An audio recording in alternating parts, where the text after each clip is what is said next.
Bonjour! Aujourd'hui, j'ai à nouveau reçu Cosette Gergès et Mélissa Larivière, qui sont toutes les deux nutritionnistes.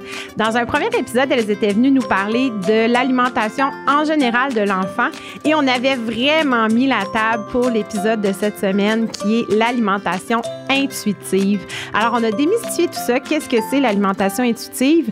Et on a vraiment quand je dis on, ce sont elles, les nutritionnistes, ont donné des trucs pour mener vers l'alimentation intuitive à l'âge adulte, en commençant par l'enfant préadolescent, adolescent et le mener vers une autonomie avec son alimentation.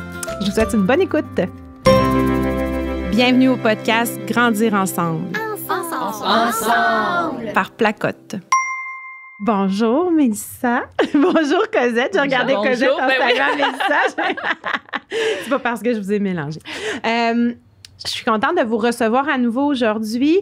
La première fois que je vous ai reçu, on a parlé plus de l'alimentation en général chez l'enfant, là, donc jusqu'à 9-10 ans, à partir de la fin de l'introduction alimentaire jusqu'à 9-10 ans. Ouais.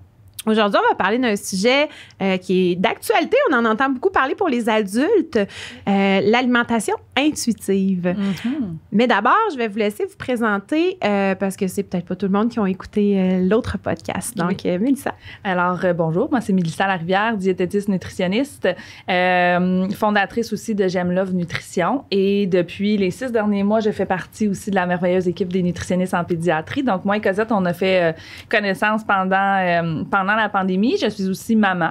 Donc, Julia et Maëlie qui ont 9 ans, mes petites jumelles. Et j'ai travaillé beaucoup avec l'adulte. Donc, c'est pour ça qu'aujourd'hui, le sujet d'alimentation intuitive, je l'ai découvert, en fait, en pratiquant auprès des adultes. Et maintenant, je me spécialise uniquement avec la clientèle pédiatrique et le périnatal, donc la future et la nouvelle maman aussi. Donc, on travaille vraiment avec les bases de l'alimentation intuitive et du partage des responsabilités qu'on a vu aussi dans notre autre épisode. Oui. Donc, c'est ça. Merci. Cosette. Je m'appelle Cosette Gergès, je suis nutritionniste diététiste en arrière des nutritionnistes en pédiatrie. Et j'ai travaillé, en fait, au début de ma carrière, 6 mois auprès des adultes. Ça a confirmé mon allergie aux adultes. Je préfère travailler avec les familles, avec les enfants. Et je suis maman également de 2 beaux garçons. Et Mélissa était un coup de cœur professionnel pour moi. Alors, ça va de soi aujourd'hui. Je suis tellement contente de l'avoir avec moi pour parler du sujet aujourd'hui qui est l'alimentation intuitive chez l'adulte, mais on va aborder ça d'un point de vue plus au côté de l'enfant, comment l'amener vers l'alimentation intuitive. Alors, super, lançons-nous l'alimentation intuitive. Juste avant l'enregistrement, on se disait qu'on allait commencer par justement reparler du partage des responsabilités autour de l'alimentation. Donc, si vous voulez écouter le premier épisode qu'on a fait ensemble, là, on a vraiment bien décrit c'était quoi les responsabilités autour de l'alimentation. On va revenir vite fait là-dessus là, pour vraiment mettre les bases. Oui, bien sûr. C'est comme un cadre. On commence par ça. Donc, le partage des responsabilités, je le reprends rapidement. L'enfant, c'est le si, le combien. Le parent, c'est le quoi, quand, où, qui inclut le comment également. Et graduellement, plus l'enfant grandit, plus je commence à lui transmettre quelques responsabilités et ça commence assez rapidement quand il rentre à l'école. Donc, à la maternelle, dans sa boîte à lunch, je peux tranquillement commencer à lui transmettre la responsabilité donc de la collation dans ta boîte à lunch, de l'impliquer sur comment on fait une boîte à lunch, qu'est-ce que tu aimerais avoir dedans, on discute des choix ensemble. Et ça commence vraiment dès l'âge de la maternelle, 6 ans, quand il rentre à l'école, et ça continue de plus en plus jusqu'à l'âge de 11-12 ans. Ils apprennent également à faire le choix aux collations lorsqu'ils reviennent à la maison. Donc, tranquillement, on commence à donner un petit peu, parce qu'on ne veut pas gérer tout ça jusqu'à 18 ans. Non. Le but, c'est à donner exactement. Ils regardent ce qui a été fait à la maison, ils nous ont observé, ils ont compris comment ça fonctionne. Tranquillement, le but, c'est de leur déléguer tranquillement pour qu'ils soient des mangeurs intuitifs à l'âge adulte, parce qu'il faut voir le partage des responsabilités comme un tremplin.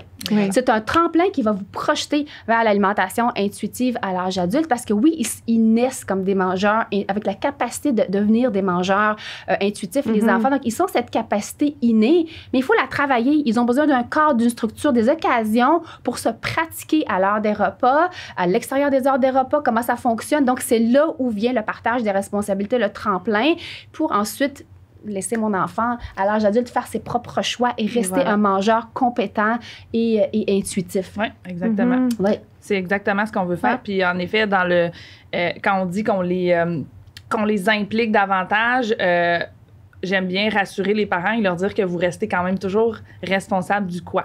Vous restez responsable des aliments qui sont disponibles à la maison. Parce qu'on a bien parlé dans le premier épisode que c'est vraiment une histoire de confiance en alimentation. Puis des fois, c'est difficile. Ouais, mais là, si je le laisse manger ce qu'il veut, il va manger juste des goldfish en revenant de l'école. Oui, mais vous pouvez justement, puis ça se peut que des fois, il va peut-être juste manger ça, mais vous pouvez, moi, j'aime bien offrir des choix. Tu sais, dans le fond, là, c'est de la façon qu'on les rend tranquillement autonomes là-dedans, sans les laisser, comme je disais, de les laisser complètement lousses. Puis là, bon, ben là, t'es capable de te nourrir tout seul, tu te nourriras à l'heure que tu veux, puis non, c'est pas ça du tout, là. L'heure des repas en famille est toujours aussi primordiale, puis ça, c'est tout le long que les enfants sont à la maison, même s'ils ont 17, 18 ans, même si c'est difficile que vous réussissiez à vous garder 2, 3 soirs, un matin de fin de semaine, des fois, vous faites là, ça, on essaie de tous être libres, c'est nos petits moments à nous, là. Donc, c'est un transfert pour les emmener vers là, justement, pour qu'ils deviennent, comme on disait, des mangeants. Puis on développe beaucoup leurs compétences alimentaires. Je leur apprends pas qu'est-ce qu'il faut qu'ils mangent. Je leur ai montré. Puis là, je vais me faire confiance comme parent, me dire, ben là, ça fait 5-6 ans que la collation, quand on revient de l'école, ils savent les choix qu'ils peuvent faire. Donc là, je vais m'essayer. Puis ça, là, comme je disais, de les laisser un peu lousses dans le choix, on le fait à partir, là, moi, je commence à le faire avec mes enfants. Là. Je le faisais pas faire ça en maternelle, ils revenaient de l'école. Oui, moi, ils ont 9 ans, là, fait que, depuis peut-être l'année passée ou là, des fois, mais encore aujourd'hui, là, ben, vous le savez, la collation au retour de l'école, c'est ça, ça et ça. Moi, j'aime beaucoup la variété. Je leur dis pas, je leur donne, justement, ils ont souvent 3 choix, là, c'est ça la collation.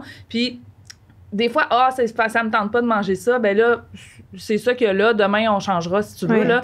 Tu sais, fait qu'on y va un peu comme ça, mais je reste quand même encore responsable. À partir du moment où ils vont arriver au secondaire, là, notre enfant, il commence à avoir un pouvoir supplémentaire parce que là, il y a moins de structure à l'école. Tu sais, je veux dire, ces collations, c'est lui, il faut qu'il apprenne à les prendre parce que là, le professeur ne dira pas « Ah, les amis, c'est l'heure de prendre votre collation. » Au secondaire, c'est pas comme ça, là, mais c'est beaucoup de choses au début, là. Fait que, tu sais, dans les premières années, puis là, pour ceux qui viennent peut-être de rentrer au secondaire, c'est pas une chose qu'on instaure dès le début, là. Là, laissez le temps de s'habituer ou ce qui s'en va dans ses locaux. Tu sais, fait que là, il va avoir son alimentation, mais je travaillerai pas ça tout de suite, là. Tu sais, ça se peut qu'il va peut-être arriver bien affamé parce que là, il a pas eu le temps de prendre ses collations parce qu'il s'est perdu entre son cours de maths puis son cours de géo. Il s'est passé beaucoup de choses. Je vais lui laisser le temps de s'acclimater à sa nouvelle réalité, mais tranquillement, au cours du secondaire, je veux les amener justement à apprendre à se nourrir quand eux, ils ont faim. Pas quand moi, j'ai jugé que c'était... Tu sais, moi, à l'adolescence, je dis aux parents, essayez quand même, surtout l'heure du souper. Là. Ça, c'est là, ils savent, ils doivent arriver, tu sais... Essayez de se garder une petite faim. C'est ça. Puis ça revient au plaisir aussi de se dire, ce moment-là, on est la famille ensemble. C'est même pas un moment pour manger. Moi, rendu là, ça me dérange pas. Là, c'est pas le moment de manger, c'est le moment de connecter. Exact. Puis comme je disais, à l'adolescence, on peut tranquillement les perdre. Les amis ont une très, très grande importance versus... Puis c'est pas que nous, on est plus important comme famille. Non, mais ils savent que nous, on est là. Ils ont besoin de se développer par l'influence des pères et tout ça. Puis ça va avoir un rôle dans leur alimentation aussi. Mais de garder quand même ce moment-là où même s'ils mangent presque pas quand ils viennent s'asseoir avec vous le soir, ils sont là et ils passent un beau moment. Et c'est ça l'objectif. Puis surtout pendant, comme je disais, cette période-là. Mais moi, je veux lui faire confiance à lui demander est-ce que tu as eu faim aujourd'hui, est-ce que tu veux qu'on... Moi, je suis là, est-ce que tu as besoin que je t'achète des choses? T'es-tu correct ton lunch? T'as-tu essayé la cafétéria? Tu veux faire ça comment là, pour l'école? Là? On va travailler avec lui puis on va en profiter pour être son support pendant qu'il est au secondaire pour avoir confiance que quand il va partir tout seul pour le cégep ou l'université, peut-être plus l'université, mais il y en a qui partent un peu plus tôt quand même. Plus tôt ou plus tard. Exactement. C'est ça. Mais ils vont avoir les compétences. Ils vont être capables, puis c'est pas juste la compétence de faire cuire des pâtes, là. Ils vont avoir la compétence de savoir qu'il faut que je me nourrisse, puis d'aller faire son épicerie, puis de s'organiser un minimum parce que vous allez l'avoir impliqué. Et tout ça va faciliter après ça l'application de l'alimentation intuitive parce que l'alimentation intuitive, c'est un concept, en fait, bienveillant et positif autour de la nourriture. C'est pas des règles, c'est pas rien qui est à suivre, c'est vraiment juste une base qui nous permet de redevenir, puis je dis redevenir pour les adultes, mais pour les enfants, c'est de demeurer exactement l'expert de son corps et faire confiance à notre corps. L'alimentation intuitive, c'est l'équilibre entre mon corps, mon cœur et ma tête. Donc, des fois, je mange parce que c'est l'heure de manger. C'est ma tête qui me dit que là, il faudrait que je mange, puis je devrais peut-être manger ça avec ça. Des fois, je mange pour mon cœur parce que ça m'a fait du bien de manger cet aliment-là. Puis des fois, je mange parce que ça gargouille, puis que là, il faut que je mange, puis que là, je vais aller faire des choix. C'est cet équilibre-là qu'on veut venir justement développer, mais les réponses sont toutes à l'intérieur de nous. Il suffit juste de retrouver notre confiance comme parents pour pouvoir faire confiance. Puis souvent, les parents vont apprendre avec leurs enfants justement parce qu'ils vont faire Caroline, c'est vrai, il s'est arrêté. J'ai donné ses biscuits, mais finalement, il n'a même pas fini le deuxième. Il n'a pas mangé 10. Il en a mangé un, puis il a laissé une bouchée du biscuit, puis là, on fait rien. Ben, il a compris. Il a eu son plaisir, il a eu sa satisfaction, il s'est arrêté là.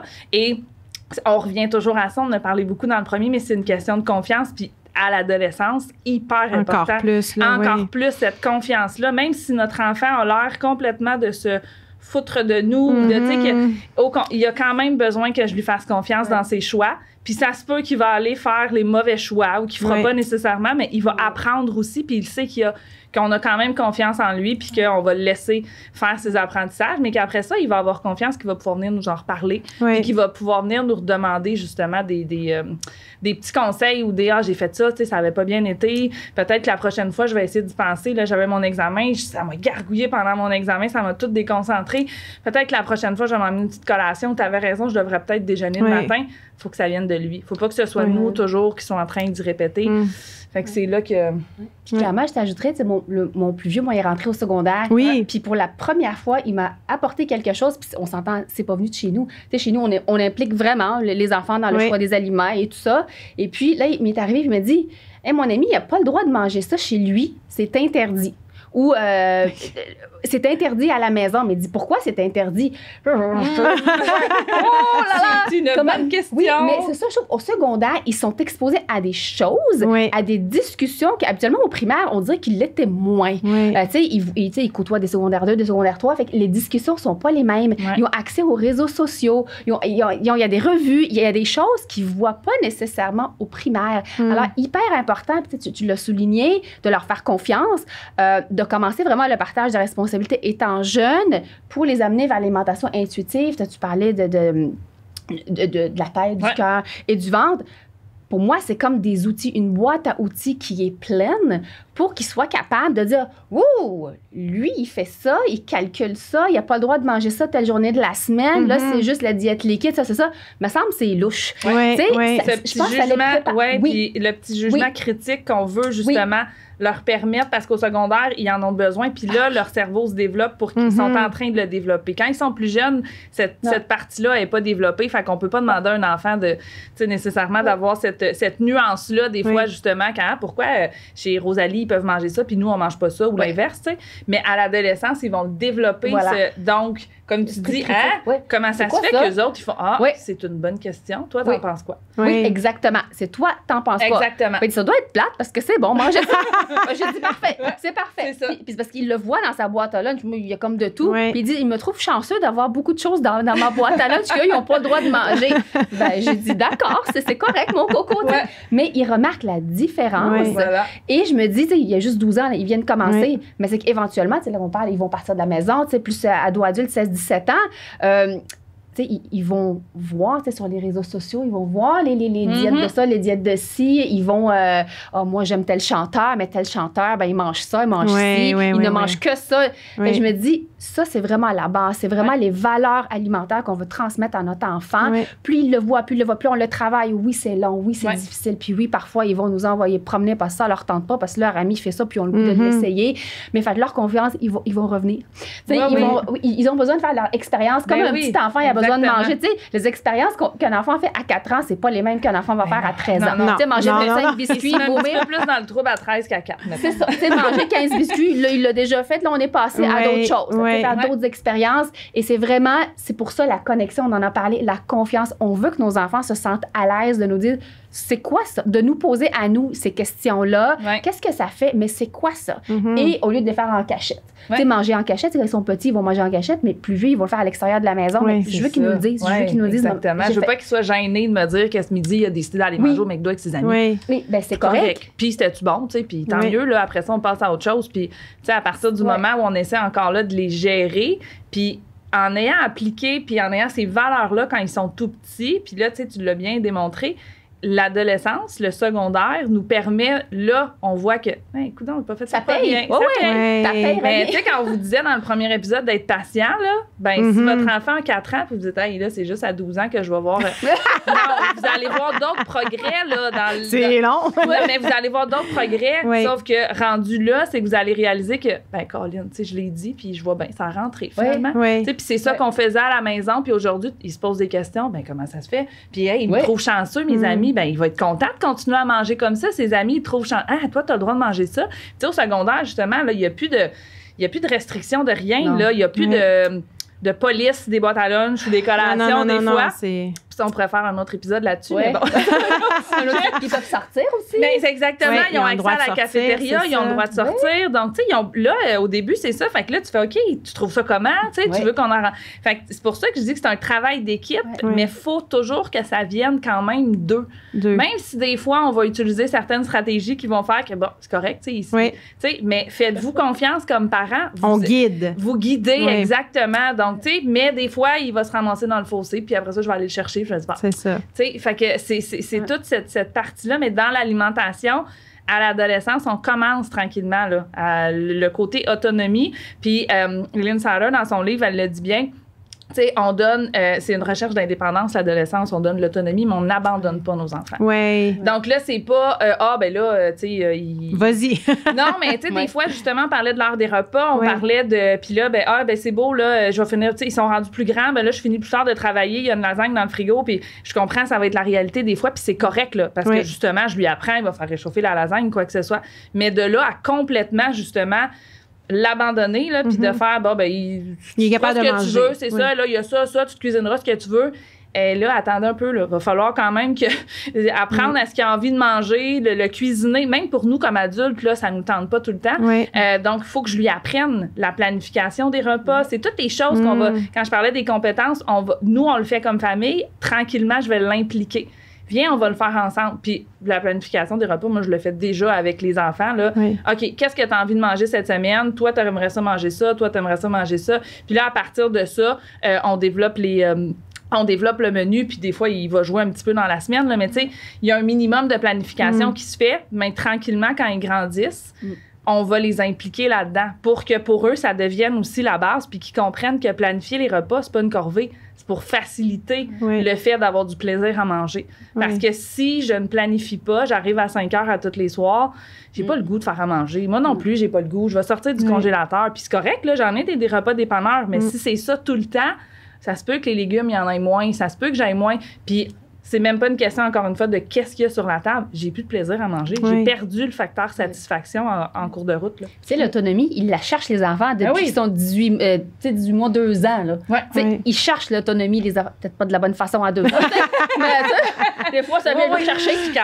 C'est pas la même démonstration de désir d'autonomie, mais c'est tout le temps là. Puis c'est là, il faut accepter. On va leur donner du lousse. Tu sais, un enfant a besoin d'un peu de pouvoir décisionnel dans un cadre qu'avec moi, je suis à l'aise. Dans ce cadre-là, tu as le choix entre 3-4 collations, tu l'as choisi. Éventuellement, dans le choix des repas, dans les choix de bon, ce soir, on mange au resto, ce soir, on mange, mettons, je sais pas moi, on a juste sorti le plat que mamie nous a donné, ou ce soir, on va cuisiner ensemble. Et l'autonomie, ils en ont besoin, les enfants. Et apprendre à cuisiner.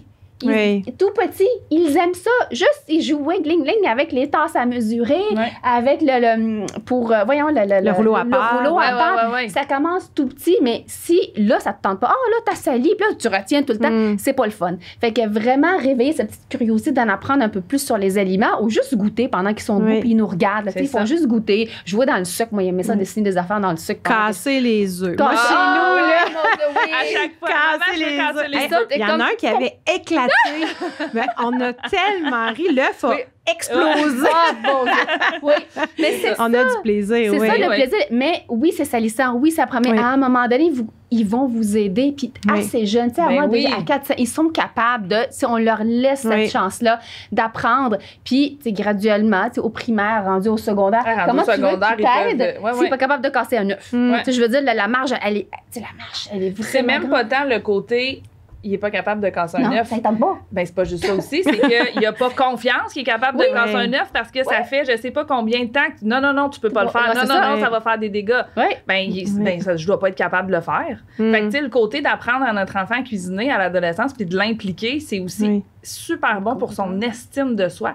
Parce qu'on peut juste, hey, ce soir, là, c'est toi qui es en charge de ça, là. Je vais te demander, OK, parfait. Puis là, comme je disais, des fois, la collaboration, et, tu sais, on essaie mais ils peuvent devenir en charge de cuisiner les muffins, les galettes à chaque semaine pour avoir leur collation. Ou un repas plus facile à cuisiner. Exactement, tu sais. Puis il y en a qui vont être contents. Hey, à soir, c'est le repas à Thomas, ou à soir, c'est Thomas qui l'a cuisiné. Puis là, tout le monde est content. Puis même si... Puis là, en même temps, moi, des fois, je leur apprends aussi à... Tu sais, que tu vas voir que quand tu vas le cuisiner, puis moi, même mes filles, ils me le disent. Des fois, ils disent, tu sais, maman, quand tu le cuisines, c'est bon, c'est meilleur parce que toi, tu mets de l'amour dedans. Fait qu'elle a... Tu sais, ils comprennent que quand on cuisine aussi, tu sais, fait que... Maintenant, je me dis, quand eux, ils vont cuisiner, puis ils vont manger quelque chose, puis ils vont faire ouais, finalement, c'est pas si bon que ça. Ils vont peut-être en manger une coupe de bouchée de plus parce qu'ils ont mis de l'huile de bras aussi dedans, puis ils ont mis de l'amour dedans. Fait que ça fait quand même versus quand ça arrive sur la table, puis on connaît pas ça, puis on y goûte, c'est pas bon. La réaction est pas la même. Fait que leur apprendre justement que manger, c'est pas juste ce qui t'est servi, c'est tout ce qui se fait avant. Ben, comme je disais à l'adolescence, cette confiance-là, là, ça devient ta job. T'sais, on leur donne différentes responsabilités, justement. Et là, c'est qu'on leur donne à 100 % parce que le partage des responsabilités, là, si on le revoit, on parlait tantôt du le quoi, le quand, mais c'est parce que quand je deviens adulte, là, je deviens juste 100 % responsable de moi. Oui, exact. C'est moi qui est responsable. Oui, c'est ça, exact. On l'espère. C'est moi qui est responsable de mon si, c'est moi qui est responsable de mon combien, mais là, c'est moi qui est responsable de mon quoi, de mon quand, de mon où, de mon comment.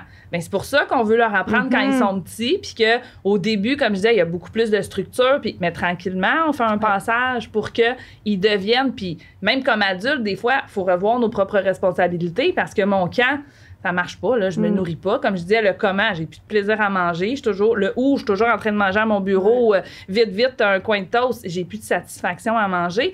Fait que le partage des responsabilités, on en parle beaucoup dans l'alimentation des enfants, mais nous, on est devenus des grands enfants. Il est encore cet enfant-là, mais on est devenus 100 % responsables de nous-mêmes. Donc là, pendant l'adolescence, on fait cette transition-là pour que vous deveniez 100 % responsable de vous-même puis que vous vous fassiez confiance dans ça puis de vraiment comprendre que c'est moi l'expert de moi. C'est pas moi la nutritionniste, c'est pas ma mère qui sait quand il faut que je mange, c'est moi qui le sais. Sauf qu'à un moment donné, comment est-ce que moi je peux apprendre? Mais c'est là, comme je disais, que on leur apprend. Ça t'a-tu gargouillé dans le ventre aujourd'hui? Puis comme je disais, des fois, il va y avoir des expériences très négatives qui vont arriver, mais avec ces expériences-là, ça va leur permettre de perfectionner toujours leur apprentissage. Puis ils continuent d'apprendre à aimer et à accepter les aliments, même pendant l'adolescence. Puis là, tu sais, là, on a parlé beaucoup, là, mais l'alimentation intuitive, là, tu sais, là, on parce que tu l'as abordé rapidement, c'est le cœur, la tête, bon. Mais on s'attend à quoi d'une personne qui va être dans l'alimentation intuitive? Ça ressemble à quoi au quotidien, l'alimentation intuitive? On peut le deviner avec tout ce qu'on vient de dire, mais concrètement, là... Bien, en fait, c'est que l'alimentation intuitive, en fait, il faut savoir que ça a été développé par 2 nutritionnistes américaines, là, par Elise Weich puis Evelyn Tribole. Et la première édition de Alimentation intuitive a été écrite en 1993-1994. OK, fait que ça fait quand même plusieurs années. Ça fait longtemps que ça existe. L'approche a évolué.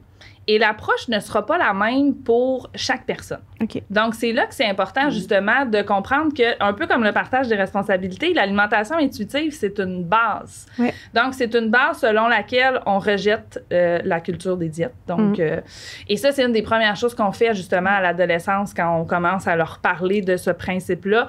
sais, on parlait tantôt d'esprit critique, là. Oui. Parce que à cause des réseaux sociaux, Et à cause de toutes les choses, puis à cause de l'influence des pairs, là, j'ai peut-être une amie qui sera pas bien dans son corps, qui va décider de faire la dernière diète à la mode, puis on va faire « Ah, mon Dieu, mais je suis supposée de faire ça. Oui. » Je veux que l'esprit critique soit là pour qu'elle comprenne que ce sera pas la solution pour être plus heureux et tout ça. Fait que ça, c'est des choses qu'on va venir leur parler. Même plus jeunes, à ce point-là. Oui, oui, Vraiment, oui. ils nous observent quand ils sont jeunes. Eh bien, moi, je mange exemple, maman a mis des biscuits, mais moi, j'en mange, puis elle en mange pas, mais elle en mange jamais. Ils nous regardent, ils nous observent. Exactement. Rejeter la culture de diète, oui, on la rejette chez l'adulte qui a peut-être grandi, qui a été nourri là-dedans, mais un enfant, c'est en prévision de je ne veux pas avoir à y rejeter, je l'expose pas. Puis tu sais, l'exposer à la culture de diète, c'est vraiment pas juste par l'alimentation, c'est vraiment par les jouets qui sont exposés à l'enfant, parce que les livres, par les émissions de télévision.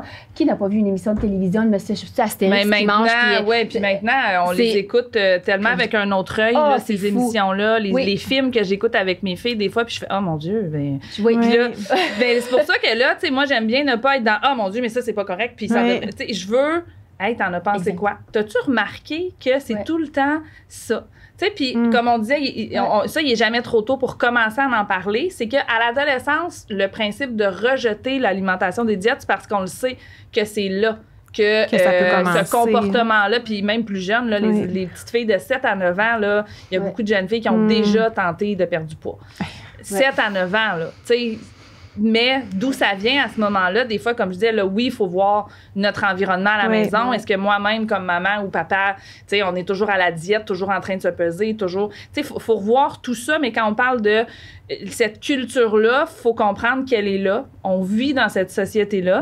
Je peux pas mettre mon enfant dans un papier bulle puis me dire « Oh non, il sera pas confronté à ça. » On va toujours être confronté à ça. Donc, c'est son esprit critique. Puis c'est pour ça, comme je disais, que si on l'a montré pendant l'enfance, ben là, à l'adolescence, souvent, ils vont faire « Mais non, ça n'a pas de sens que tu te prives de manger de même. Ben, tu devrais manger, tu sais. » On veut que ce soit l'ami qui, au contraire, va dire « Ben non, ça n'a pas d'allure, voyons donc, tu sais, c'est pas ça, puis ça va pas te rendre plus heureuse, puis tu savais-tu que... » Puis là, ils sont intéressés à avoir des faits, là. Fait que, on leur parle justement de tout ce principe-là. Puis après ça, on va aussi venir travailler sur la satisfaction de manger, le plaisir de manger. Donc, l'alimentation intuitive, c'est 10 principes. Mais c'est pas 10 principes que je vais mettre à suivre puis il faut que je fasse un après l'autre. C'est 10 principes, dans le fond, qui permettent de rejeter la culture des diètes, de défier la police aussi alimentaire qui va dire ça c'est bon, ça c'est pas bon, de réapprendre, comme je disais, le facteur de se reconnecter ou de rester connecté à notre signal de faim, notre signal de société, d'apprendre à vivre nos émotions, à accepter nos émotions. Ça va plus loin que l'alimentation. C'est beaucoup plus loin que l'alimentation. C'est pour ça que, comme j'expliquais tantôt, c'est le principe de je suis l'expert de moi-même. Et là, maintenant, au moment présent, de quoi est-ce que j'ai besoin?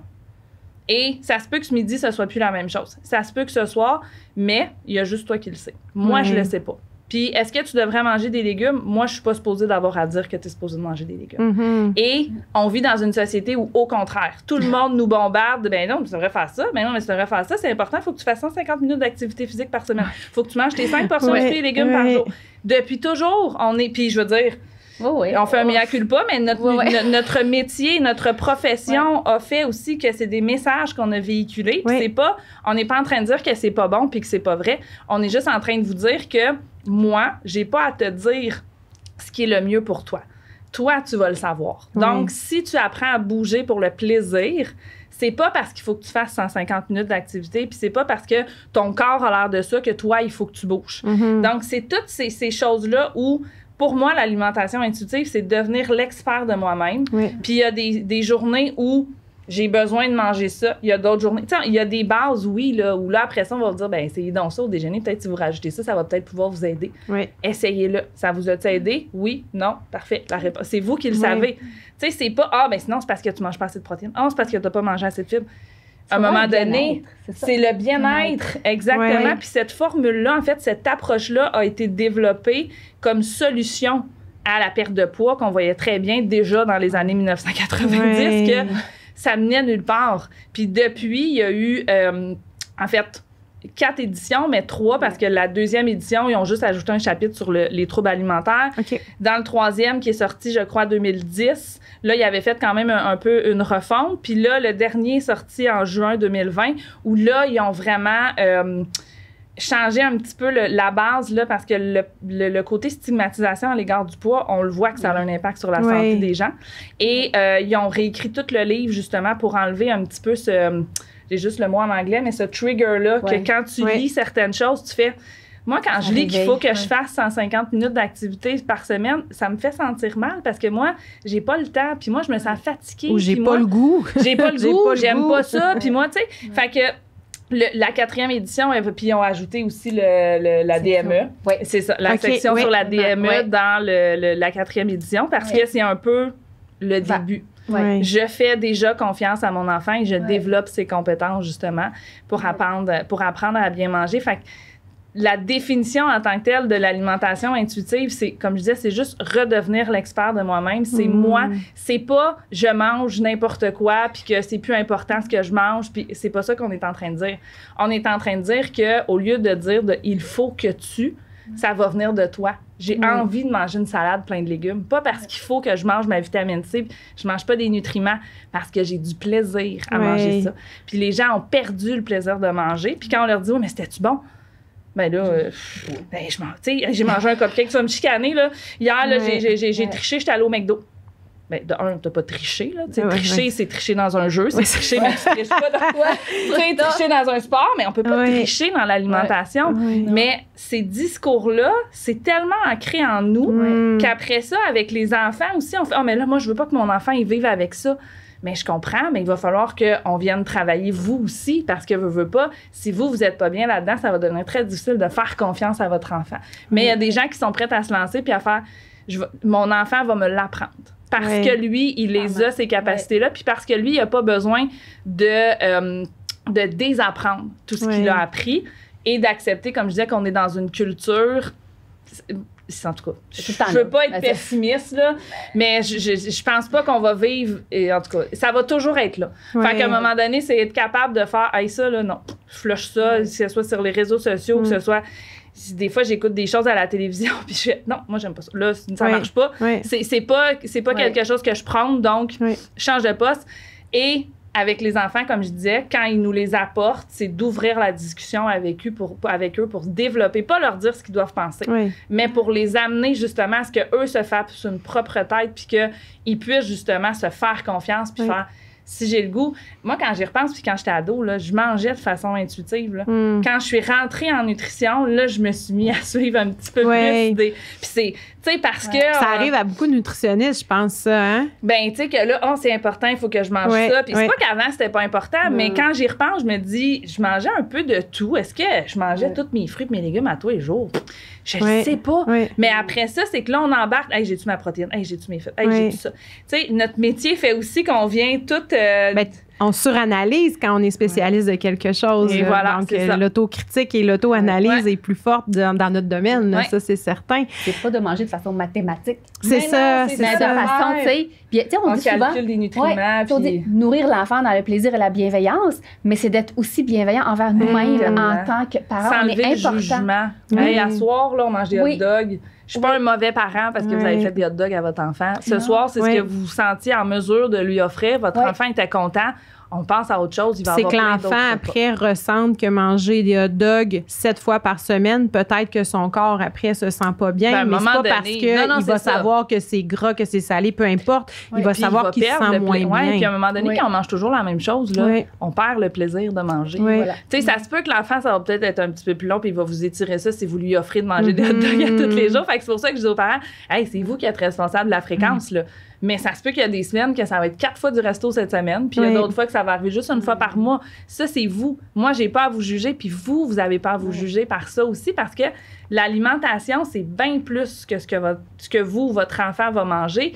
C'est culturel, c'est psychologique, c'est émotionnel, c'est différentes sphères de notre vie, puis on peut pas juste réduire ça aux nutriments qu'on mange. Si c'était si simple que ça, là, on serait tous... il y aurait des applications très efficaces. Ben oui, mais c'est ça. Mais il y en a encore des applications comme ça. Mais oui, mais là, c'est parce que je suis arrivée à 372...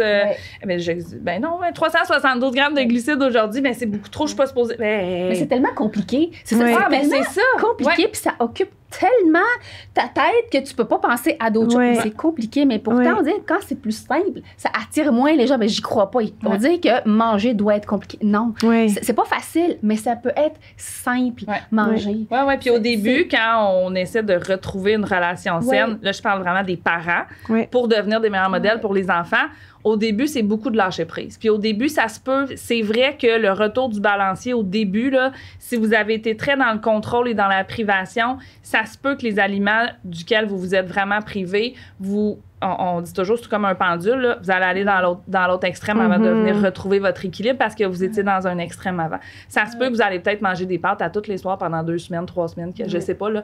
Puis que là, tout d'un coup, tout ce qui est dessert, tout ce que vous vous êtes privé, puis que pour vous, là, je devrais pas manger ça, ça va devenir plus prédominant, mais c'est un passage des fois qui va être obligé pour revenir à l'équilibre. Tu sais, on parlait dans l'autre épisode du retour de vacances. Oui. On revient de vacances, on a mangé, on est content de retrouver nos fruits, nos légumes, puis ça se nos fait. plats cuisinés. Nos plats cuisinés, mais ça se fait naturellement. Oui, T'as pas besoin de te dire, hey là, ça fait 3 semaines qu'on mange pas de légumes, là, il va falloir que je remette des légumes. Non, on a envie de les manger. Fait que quand on y repense comme il faut, on fait, c'est vrai là, qu'en bout de ligne, mais cette confiance-là, on l'a perdu. On l'a perdu. Pourquoi? Parce que tout le monde essaie de nous dire qu'est-ce qu'il faut qu'on mange. Puis notre médecin, notre nutritionniste, notre entraîneur, toutes les personnes autour de nous, ouais, mais tu devrais peut-être manger ça ou tu devrais essayer cette nouvelle diète-là, puis tu devrais... Oui. Mais toi, là, t'as besoin de quoi? Ultimement, là, puis essaye juste d'être bien là. Qu'est-ce qui va te faire du bien? Peu importe ce que t'as... J'ai pas déjeuné ce matin. OK, tu t'es senti comment si tu déjeunes pas? Ben, ça a bien été. Bon, OK, bon, c'est correct. Ben, tant mieux. On passe à autre chose. Puis il y a d'autres jours qui vont faire, là, j'ai pas déjeuné, puis ça a pas bien été, j'avais une réunion, j'étais tout perdue dans mes idées, puis bon, mais tu vas voir. Fait que j'ai pas besoin de dire que c'est important de déjeuner. Il va l'expérimenter. C'est la même chose avec mon ado. Mais si moi, j'y crois pas, si moi, je me fais pas confiance, ça devient difficile à faire confiance à notre ado. Puis c'est là qu'on essaie de rester un petit peu dans le contrôle, puis que là, on finit plus par perdre le contrôle que d'en retrouver un. C'est ce que je dis, parce que je fais, ça marche pas. Oui, ben c'est On ça. voudrait tellement c'est ça. parfois, mais ça marche pas à l'enfance, encore moins à l'adolescence. Puis on n'a pas besoin de l'expliquer. Non. Faites-le, appliquez-le. Oui. Comme je disais, des fois, à l'adolescence, ils vont venir avec des questions. On peut répondre. Si on se sent démuni face aux questions, là, c'est là que nous, on est là, les professionnels. Venez nous voir, on va vous donner des outils pour avoir ces discussions-là, justement, avec vos enfants sur les bons, les mauvais aliments. T'en penses quoi, toi? Y en a-tu des bons ou y en a-tu des pas bons? Tu sais, à un moment donné, là, c'est là qu'on veut, puis que là, nous, comme nutritionnistes, on travaille beaucoup là-dessus. Oui, des fruits puis des légumes, c'est bon, mais... Si tu manges des pâtes d'ours ou comme je disais, tu as mangé tes goldfish ou tu manges tes Oreos, c'est correct aussi. T'es pas une moins bonne personne parce que tu manges ces aliments-là et surtout parce que tu as du plaisir à manger ces aliments-là. C'est vrai qu'ils sont le fun à manger. Puis je veux que tu développes autant de fun à manger, une diversité, une variété au niveau de l'alimentation. Tu sais, tu as mentionné les livres sur l'alimentation intuitive. Il y en a un tout frais qui est sorti. Je sais pas si tu voulais le montrer. Oui, ben oui, c'est vrai. Ben oui, c'est vrai. C'est le livre de Karine Gravel en français parce qu'il faut le dire, les livres sur l'alimentation intuitive de Evelyne et Élise, mes grandes amies. C'est plus simple de pas dire les noms de famille. Ils sont juste en anglais. En fait, il y a été traduction en français que Cosette s'est fait venir à grands frais. Oh, Seigneur! Oui, mais elle n'est pas disponible au Québec. Pas encore, non, c'est ça. Mais celui-là, de Karine, qui est sorti... De la culture des diètes à l'alimentation intuitive. Oui. Ce livre-là, pour moi, là, tout parent, tout ado devrait lire ça parce que ça explique bien. Et moi, ce que j'adore, c'est qu'il y a, je vais vous le dire, là, il y a, non, ça c'est des études, mais il y a genre 100, je sais pas combien de chapitres, là, 60 chapitres. Mais c'est pas des chapitres, c'est toutes des petites histoires, des petites réflexions qu'elle a avec toute la science qui est derrière l'alimentation intuitive parce que ça aussi c'est important, un peu comme on l'a dit dans le partage des responsabilités. Quand on part avec des nouvelles approches comme ça, nous, comme professionnels de la santé, là, on n'est pas parti de ça puis on trouve qu'il y a des études. Là. La science, c'est pas parce que c'est à la mode. Non, là, c'est pas du tout une mode, l'alimentation intuitive, parce que comme je disais, quand on y repense, pour moi, c'est l'alimentation du gros bon sens, que tout le monde se nourrissait comme ça, mais qu'à un moment donné, on a essayé de contrôler ce que tout le monde mangeait, puis que là, c'est là que les gens ont commencé à perdre le contrôle. Et ce livre-là, moi, maintenant que je l'ai, là, tu sais, des fois, on est 5 minutes avant quelque chose, on pogne notre téléphone, on se met à scroller Instagram. Ben là, moi, je prends mon livre puis je lis 1 ou 2, parce que c'est 2-3 pages à chaque fois. Ça se lit vite. Puis à chaque fois, ça permet puis j'ai pas besoin, justement, je perds pas le fil, là. À chaque fois, ça nous permet de faire une petite réflexion.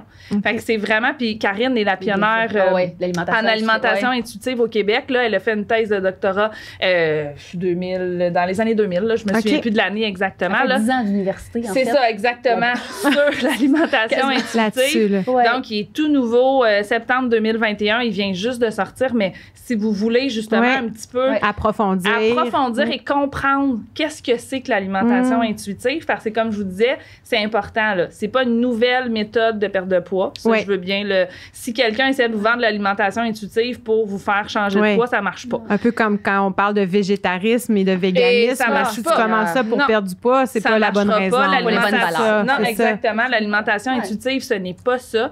C'est vraiment redevenir mon expert, le maître de moi-même. Et ce livre-là permet de vraiment mieux comprendre l'approche. Puis comme j'expliquais, les 10 principes ne sont pas des 10 nouvelles règles. C'est 10 chemins. Il y a certaines personnes qui ont certains points qui ont, tu sais, certains principes qui vont peut-être avoir besoin de plus travailler, puis il y a d'autres personnes que non. Mais c'est la compréhension globale avec ces 10 principes-là de où on s'en va justement, mais j'aime bien dire, c'est une approche qui est positive, qui est bienveillante, zéro jugement par rapport à l'alimentation, puis c'est toi l'expert de ton corps. Oui, c'est intéressant d'avoir c'est comme là un livre précis qu'on sait que c'est des bonnes données. Oui, français, exactement. Parce qu'avec l'alimentation, là, des informations, on en reçoit beaucoup. Faire le tri dans tout ça, c'est très difficile. Puis j'ajouterais 2 autres sources, moi, que j'aime beaucoup. C'est Marie-Lou Morin, en arrière de Manger en harmonie. Il y a aussi Marie-Josée Rainville. Fait que s'il y a 2 personnes qui voulaient aller voir les sites web, les comptes Instagram, en plus de Karine Gravel, moi, je pense à ces 3 personnes-là pour le côté adulte. Marie-Lou est certifiée aussi par l'Institut, ou je ne sais pas comment ça s'appelle, mais elle a été formée par Evelyne et l'équipe au niveau de l'alimentation intuitive. Exactement. Fait que ça, c'est une autre formation qui est très, très, très complète avec du coaching et tout ça. Puis il y en a peu, il y en a de plus en plus au Québec, là, mais Marie-Lou a été la première aussi qui parle de ça. Fait que pour nous, comme adultes, comme je disais, de mieux comprendre l'approche, c'est de dire, moi, c'est vers ça que je vais emmener mon enfant. Je veux pas qu'il ait à se déconstruire de toutes les idées, parce que c'est beaucoup ça, l'alimentation. L'alimentation intuitive, c'est de la déconstruction de plusieurs choses qu'on a vues avec la façon qu'on a été élevé, mais aussi de notre vie d'adulte, beaucoup. Là. Donc, de bien la comprendre, ça permet de mieux accompagner notre enfant, notre ado aussi, pour qu'il se rende lui aussi jusque-là, ultimement, avoir une relation saine avec son corps et avec tous les aliments, puis se faire confiance. Oui, je pense que ça revient à ça. Ouais, mais je le répète, là, des fois, je me trouve un peu, mais c'est important. C'est important, c'est cette confiance-là dans tous les développements de votre enfant, mais même dans l'alimentation, puis c'est un point qui est vraiment primordial. Confiance, constance. Constance et patience. Et patience. Mon Dieu, soyez bienveillants. Bienveillants envers eux, mais envers vous. Le but, c'est d'être parents parfaitement imparfaits. Il n'y a pas de... C'est là, la beauté se trouve là-dedans. Le plaisir se trouve dans l'imperfection. Puis on évolue ensemble. C'est vraiment en famille, on chemine vers... puis votre formule va évoluer au fil du temps parce que vos réalités vont évoluer. On vient de traverser... on est encore dedans, mais on a traversé le COVID et tout. Tout change. Là. Fait que à un moment donné, si on fait juste se taper sur la tête, « Oh mon Dieu, j'ai arrêté, c'est vrai, il a mangé moins de légumes, il y a moins... » Hey! On a tout survécu. On est en train de survivre à une pandémie. Enlevez-vous cette pression-là, puis revenez un peu à la base, à votre gros bon sens, à votre instinct de parent à l'intérieur, que vous faites les bonnes choses. C'est là qu'on veut travailler aussi. Puis même dans l'alimentation, là, c'est ça. On fait pas juste vous dire, faut que vous donniez ça, ça, ça. C'est un petit bout qui passe bien vite dans nos consultations. C'est le comment. C'est surtout le on travaille tellement le comment, là, c'est ça. C'est gros. Ils sont surpris parce qu'ils s'attendent à une feuille. Ah oui, c'est ça. Non, on travaille sur vous. Oui, mon enfant. Non, c'est ça. Mais en travaillant avec vous, on travaille sur votre enfant parce que vous êtes le modèle de votre enfant. Là, inquiétez-vous pas. Puis comme je disais, on donne des bases. Là. Un repas, vous pouvez servir ça, ça, ça. Pour pas que l'enfant ait faim 5 minutes après. Ben non, c'est ça, exactement. On donne des bases, mais ces bases-là ne sont pas des nouvelles règles. C'est pas parce que ce soir, il manquait ça ou, tu sais, c'est tout ça aussi dans la façon de vous donner ces outils-là. Vous les utilisez à votre façon au moment-là, de la façon que vous allez en avoir de besoin. Puis cette façon-là sera pas la même à chaque repas, puis d'une journée à l'autre, puis d'une période à l'autre. enlevez-vous le jugement. Ouais. Moi, j'aime bien dire à mes parents avec qui je travaille, moi, je suis là pour qu'à chaque fois qu'on se parle, je vous enlève une couche de culpabilité sur les épaules. C'est ça que je veux, puis je le sais. Est-ce que je peux aller te voir? Eh oui, tu es la bienvenue, mais c'est ça l'objectif en alimentation parce qu'on s'en met tellement de pression à bien manger. Tu l'as dit, on est bombardé partout, à la télévision, dans une revue. Puis avec les réseaux sociaux. Puis avec les réseaux sociaux, exactement. Donc, ça devient très difficile de se faire une tête. Puis moi, c'est de dire, ben là, vous là, c'est quoi votre réalité? C'est quoi vos valeurs? Qu'est-ce que vous voulez transmettre à votre enfant? Puis là, des fois, on réajuste un peu les attentes. Comme je disais, il y a des parents, des fois, c'est des parents qui sont très épicuriens puis qui s'attendent à ce que leurs enfants, à 4-5 ans, vont manger leur repas. Hey, attendez, là, laissez-leur le temps. Continuez de les cuisiner pour vous, mais ayez des choses quand même. Des options qui vont permettre, sans faire un menu juste pour eux ou les faire manger avant puis vous mangez après, parce que c'est pour ça qu'on travaille beaucoup dans le comment, beaucoup plus que dans le quoi. Parce que le quoi, les parents, ils ont déjà une petite base. Mais après ça, il faut enlever la pression du quoi aussi dans la perfection. On ne recherche pas la perfection en alimentation, ça n'existe pas. En fait, on veut qu'ils soient les experts de l'alimentation de leur enfant pour que l'enfant devienne lui-même un jour l'expert de lui-même. C'est exactement en le faisant, en essayant de le transmettre aux parents, ils disent « Ah, ben oui, je vais devenir expert de moi-même aussi en même temps. » C'est un travail, vraiment, c'est rare qu'on travaille juste pour l'enfant. Il y a quelque chose à travailler toujours en arrière des adultes. Eh bien, les filles, merci beaucoup. Merci à toi. J'invite les gens à vous suivre sur vos plateformes, vos réseaux sociaux. On va tout mettre ça en lien, pas de problème. Donc, merci beaucoup. Je pense que ça va avoir ouvert la discussion sur l'alimentation. Oui, je vous souhaite.